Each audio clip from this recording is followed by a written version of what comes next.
gonna need to, squeeze that. Probably just squash that right out of there. Squash that right out of squash that out of there, indeed. But I will tell you this, my friend. This Game Source profile, we're going to break down the hottest game of the year, we think, anyways. Cyberpunk 2077. It is coming out this week to video game consoles everywhere. It is highly anticipated. It's from CD Projekt Red, whose resume pretty much starts and begins, even though they did stuff beforehand, mainly dealing with The Witcher. But it starts and stops with The Witcher 3, and that game that has exploded at the time, and has since then has had the long-lasting, I guess, appreciation would be the best place to say it, best way to say it, because you have so many people that have admired what The Witcher 3 was all about, and the great adventure and the added-on campaigns and quests that were added on to it, just the sheer amount of love for it. I want to hear your thoughts on your time that you spent with The Witcher 3 and what similarities you're looking forward to when it comes to Cyberpunk 2077. Similarities. I'm not hoping for any similarities, to be totally honest. Well, I mean, as far as the adventurous aspect of it, I mean, the exploration, because I those feel were like some the of the open great worldness, qualities. yeah, absolutely. I see you on that aspect of it, but I honestly I want it to be its own identity. Well, I always have. What was this back? Oh gosh, Gerald, I'm probably gonna date us both. But no, I'm just kidding. What are we looking back at? 2013? Am I off on that? About thereabouts, yeah. So we're excited. Whoa, Witcher 3. We got all the wait. What's this? What Cyberpunk news? Wait, what? Here we are, 7 years later. I'm going to say you said the biggest game of the year. I'm going to say this should go down as the biggest game of the decade for as long as it's taken to get to arrival day. I don't know about that because GTA 6 will probably rock the socks off of anything else that comes out. I know that's on the horizon already. They're already dropping hints in the latest iteration of Grand Theft Online, but Cyberpunk 2077, it is garnering some mostly favorable reviews. Some of which are really just out there as far as the praise is concerned.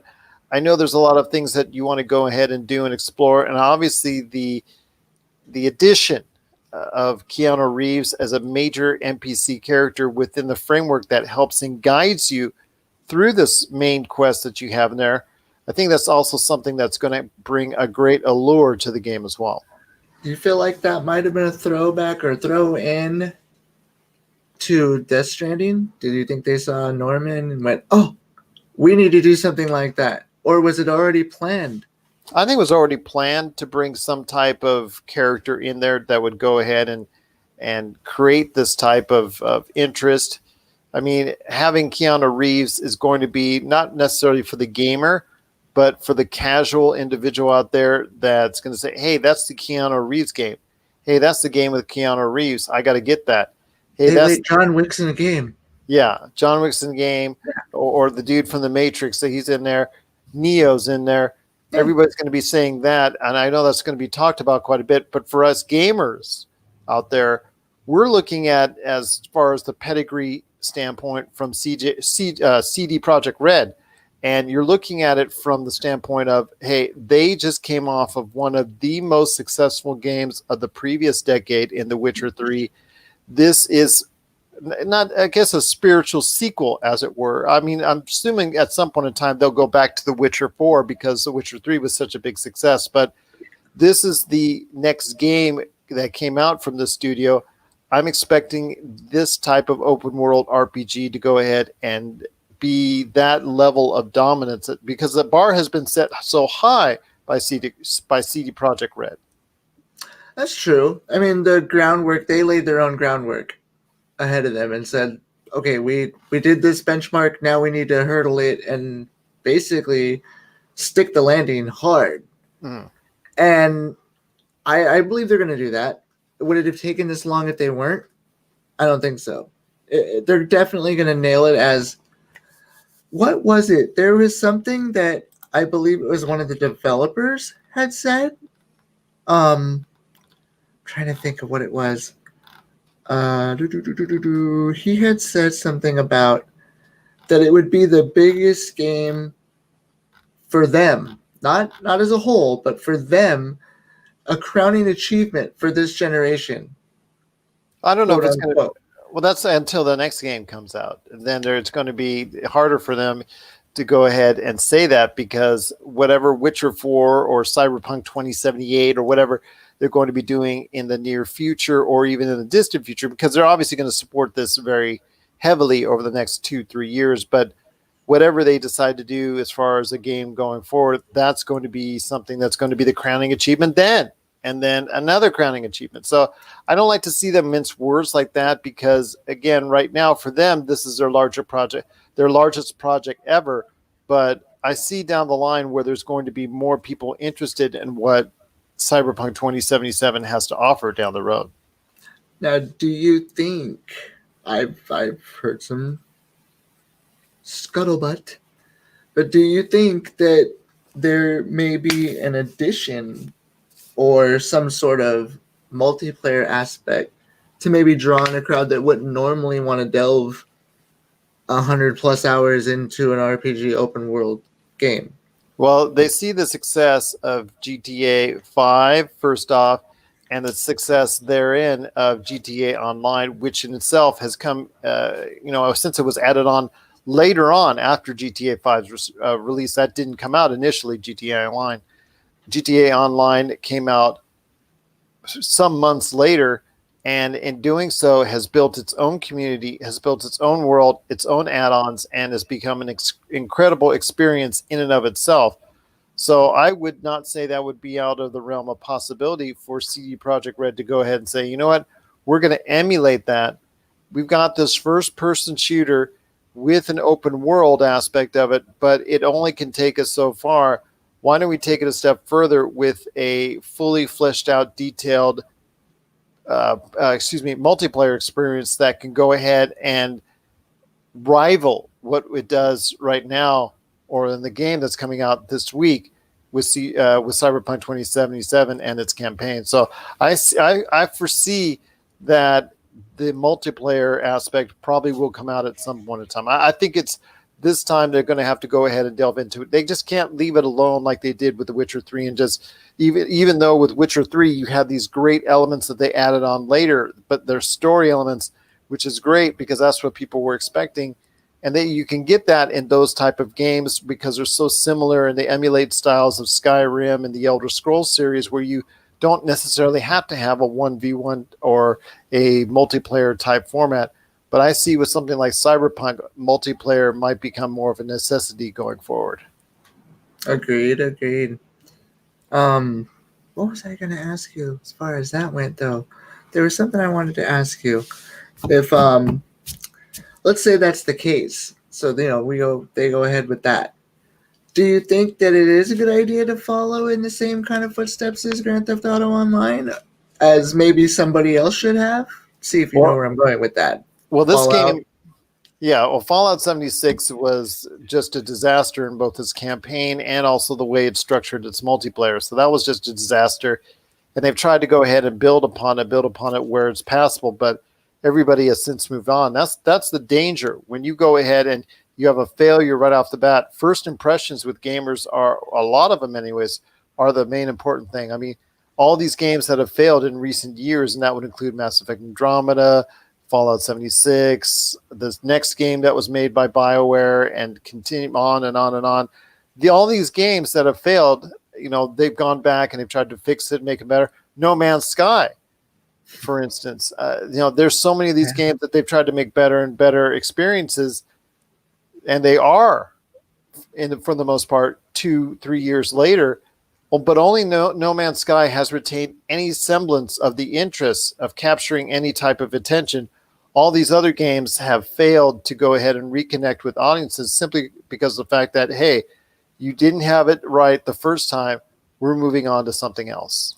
Right, and you think that falls back on a lot of what we used to talk to of, you used to be able to get games ready, good, no major issues, full, everything in the game out the box when you bought it.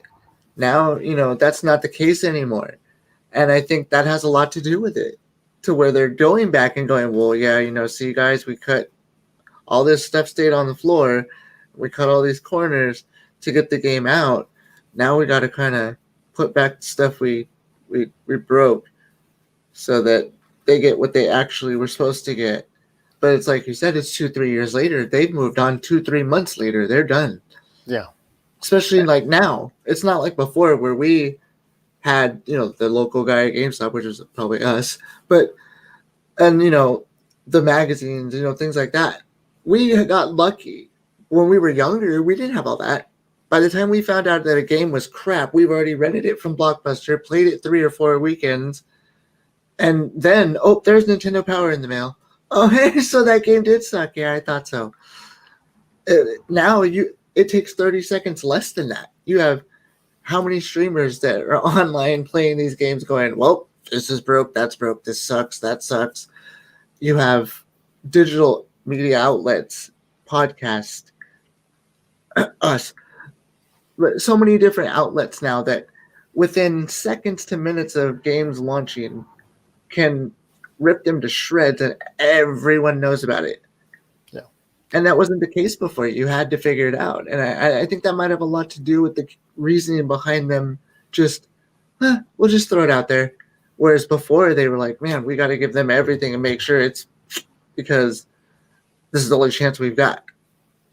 And that's going to be a shame because, as you and I both know, if it does go awry, that's a really large production that this game has had, Cyberpunk 2077, where you have one of the most expensive games that are out there. That's part of the reason why that they want to go ahead and put everything as far as in their favor, put all the odds in their favor by bringing in and spending the extra money to get Keanu Reeves in as an NPC, by going ahead and maybe tantalizing you out there with a multiplayer experience down the road, by also going ahead and delaying it on not only 2 but 3 but I think 4 occasions that they delayed Cyberpunk 2077 to right now this week, where it's finally coming out, because of the fact that they've spent so much money on it and there's so much writing on this game. I mean, if this game does not hit the parameters that they need to hit, if it does not become that transcendent game that's going to be played for years, like Witcher 3, like GTA 5, then you really got a problem on your hands, because of the fact that there's not going to be enough people that are tuning in to play, tuning in to watch, and wanting to become a part of the Cyberpunk 2077 experience. Agreed. Now, I understand a couple of good authorities that the story can be pretty much gone through if you don't veer off here and there. Just stick to straight, hard-nosed story in about 20 hours. When realistically we're told hundreds plus of hours of play, which is now, there is one of the devs that have played for like 170 some hours in the story and still hasn't beaten it. But the numbers, 20 hours if I just want to run straight through story and don't mess around. So am I really getting 130 more hours between side quests and just roaming around the city? Well, let's go ahead and mirror it to something that they want to go ahead and try and emulate as far as from a success standpoint, and that is Grand Theft Auto 5. I mean, Grand Theft Auto 5, its main mission is what, 20 to 40 hours itself, rated around there? Roughly. Yeah, roughly. So you have that, but then you also have the tons of things that you do within the confines of the campaign itself, whether it's stuff that you want to do to show off to people on streaming that you're still doing to this day, all the crazy things that you're doing and scenarios you're setting up, whether it's mods that have been added in there that you want to go ahead and utilize, because that's something that's very popular among streamers that are out there. I mean, that built a life on its own, not including anything from GTA Online. That's created hours upon hours as far as just daily activities within the confines of GTA 5. So that's the biggest win scenario for Cyberpunk 2077 if it should reach that height, is that, okay, I finished the main mission, but there's so much more to do, so much more havoc I can create, so much more interest I can generate for my online fans out there or for just myself and my own amusement. That's the thing. The world around it is the key. Everything that you do within the city itself is the key to success, whether it's on the campaign strictly or not. Couldn't agree with you more. And that's supposed to be the meat and potatoes of everything is, you know, you could do the certain choices you make, things you do, all affects different outcomes. You'll never get the same outcome, supposedly. You never get the same outcome as me and I could be playing from day one to start same exact time and may not get the same exact story go through at all. Yeah. And then there's a chance that, you know, how many different multiple endings are there? Who knows yet? Nobody. We don't know. Yeah. Fully, we have no idea. And it's like, that's where I think the depth comes. Okay, yeah, maybe I can breeze through the story in 20 hours. Okay. But did I really see everything I wanted to? And did I really do everything I wanted to? No. And when I do that, that's where you start getting into the really in-depth hours of everything, like you were talking about. Yeah. I agree with you there, my friend. Once again, I have on Mr. Jamie Monroy. He is Degenerate 2018. You got to go ahead and catch him at Degenerate 2018 on Twitch, wherever you can go ahead and catch him. All his action that's there from the various games that he plays. And you know he's going to be playing Cyberpunk 2077 here shortly as soon as he gets his hands on it. But one last question before we head on out, my friend. If you're a betting man, and we're here in Las Vegas, so I don't know if you are a betting man, but maybe materialistically wise or maybe just imaginary wise, you're a betting man. I want to ask you this. You know, if you'd say the odds are let's say the odds are so they come out, the game has come out with some certain, I guess, critics out there saying it's pretty good. Some saying it's okay. A lot of them are saying that there's a lot of bugs that need to be tackled. And that's something that I want to go ahead and warn and emphasize people out there. There's a lot of bugs. There's some day one patches that are about the size of other games, to give you an example of what's going on there, so that you'll be looking forward to when you go ahead and download it as far as that's concerned. So I wanted to ask you this, even with all the bugs and all the quirks and all the things that are aside on it and all the praise and the, I guess, the malaise in some cases that has gone over in regards to the critical reception of it, what are your betting odds as far as, would you place money here in Vegas on Cyberpunk 2077 being a success, or do you think it will not end up meeting all those expectations that it's had over the past few years from gamers? Ooh, okay. Let me take this in a little bit of some sections. First off, you did talk about I did some homework too and everything, and I've seen some things. I sound like one of those guys. I've seen some things, man. Mm-hmm. Well, it's an open world RPG, so you know it's going to have bugs. Right. There's already been visual benign bugs, cars stuck within each other, glitchy things like that. Now, also, this is coming from early reporting, which is before they've also had a chance to throw in that day one patch and everything like that. So, which that patch, like you say, you know, Call of Duty size. Yes. Obviously, if that's the day one patch, they're paying attention. That should scream that to people right there, that they're paying attention. If I saw a day one patch that went like that, knowing going into it that I have cars that are stuck together, things like that, that's not a good thing. So it does bother me that the patch is that big because I have to download it. But at the same time, I look at the other side of it, that if it's that big, it's got to be doing something to better it. It's not just a little polish. Now, oh man, you asked how. A tough question. I asked Yeah. a tough question.